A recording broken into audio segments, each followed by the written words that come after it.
அவள்தானே பவு பவு பவு.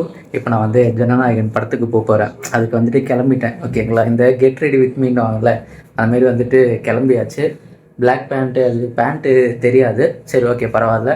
ஸோ நான் இப்போ வந்துட்டு மூவி போயிட்டு இதெல்லாம் விலாகாக எடுக்கலான்னு பார்த்தேன். பட் ஆனால் விலாகாக எடுக்க தோணலை.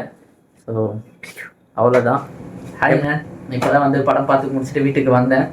உண்மையாலே எனக்கு நான் வந்து ஜென்யூனாக சொல்ல போனோம் அப்படின்னா தளபதி ஃபேனாக வந்துட்டு ஃபஸ்ட் டே எந்த ஒரு டிக்கெட்டும் கிடைக்கல. பட் ஆனால் செகண்ட் டே பார்த்தாலும் வந்துட்டு தேட்டரில் போய் பார்த்தேன்ற சந்தோஷம் எனக்கு இருக்குது. எப்போ ஃபுல்லாக எங்கெல்லாம் வந்து தளபதியோட ஃப்ரேமை ஃபுல்லாக காட்டுறாங்களோ, தேட்டர் ஃபுல்லாக சும்மா அப்படியே கத்துன்னு கத்துறாங்க. நான் வந்துட்டு அதுக்கான கிளிப்ஸ்லாம் வந்துட்டு வச்சுருக்கேன். அதை நான் உங்களுக்கு ஆட் பண்ணி காட்டுறேன்.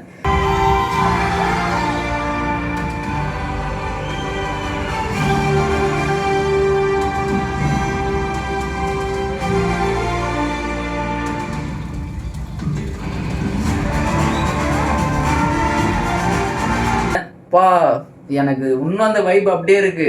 எனக்கே வந்துட்டு நான் வந்துட்டு நிறைய தடவை சொல்லியிருக்கேன்ல, இந்த மாதிரி எழுந்து கத்துறதோ இல்லைன்னா வந்துட்டு கூட்டத்தில் டான்ஸ் ஆடுறதோ இந்த மாதிரிலாம் எனக்கு பண்ண தெரியாது. பட் ஆனால் வந்துட்டு என் பக்கத்தில் இருந்த ஒரு சில பொம்பளை பசங்க அவ்வளோ எனர்ஜெட்டிக்காக இருந்தாங்க. எனக்கு அதெல்லாம் பார்க்கும்போது என்னடா நம்ம ஏன் இந்த மாதிரி இருக்கோம், நம்மளுக்கு ஏன் அதெல்லாம் வர மாட்டேங்குது, ஒரு இன்ட்ரோவர்ட் மாதிரி இருக்கோமேன்னு சொல்லிட்டு எனக்கே தோணுச்சு. அவ்வளோ ஒரு மாதிரி சந்தோஷமா இருந்தது. அந்த பொம்பளை பசங்க கிட்டத்தட்ட 4-5 பசங்க, 4-5 பொம்பளை பசங்க ஜாலியாக ஆடினாங்க, கத்துனாங்க, கவுண்டர்லாம் போட்டாங்க. அதெல்லாம் பார்க்க சந்தோஷமா இருந்தது. எப்படியோ லாஸ்ட் படம் தான், அதை நினைச்சு பார்க்கும் போது கஷ்டமா இருக்கு.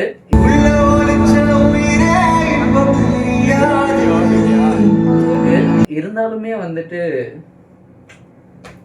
ஏதாச்சும் மறுபடியும் ஏதாவது சான்ஸ் கிடச்சி மறுபடியும் எதனா ஒரு படம் எக்ஸ்ட்ரா நடிச்சாருன்னா, ஏன்னா இந்த லியோ 2 இருக்கட்டும், இன்னும் ஒரு சில படம்லாம் வந்துட்டு பார்ட் 2 வர்றதுக்காக வந்துட்டு இருக்கு. அதெல்லாம் வந்ததுன்னு வச்சுக்கோங்களேன், பயங்கரமா இருக்கும். என்ன பண்றது, கஷ்டமா இருந்தது. அது மட்டும் இல்லாமல் அந்த டைட்டில் கார்டு பார்த்தீங்களா, டைட்டில் கார்டெலாம் பார்க்கும் போதே வந்துட்டு செமையா இருந்தது.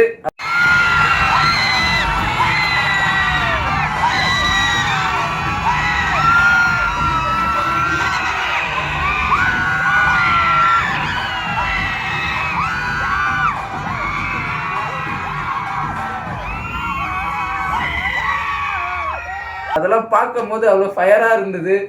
பா, இப்போயுமே பாருங்க அந்த வைப் இருந்துக்கிட்டே இருக்குது எனக்குள்ள, செம வைப்பாக இருக்குது. ஸோ இதைதான் உங்ககிட்ட சொல்லணும். எப்படி வந்துட்டு பார்த்தாச்சு, அதுவும் தனியாக போனேன், சோலோவாக, கூட யாரையும் கூட்டுன்னு போகல. அதுவே வந்துட்டு ரொம்ப நல்லா இருந்தது. ஸோ அவ்வளோதான் கைஸ். நீங்கள் யாராச்சும் என்ன நம்ம பேஜை ஃபஸ்ட் டைம் பார்க்குறீங்க அப்படின்னா மறக்காமல் வந்துட்டு ஃபாலோ பண்ணி வச்சுக்கோங்க. நான் தான் உங்கள் star. So bye bye guys.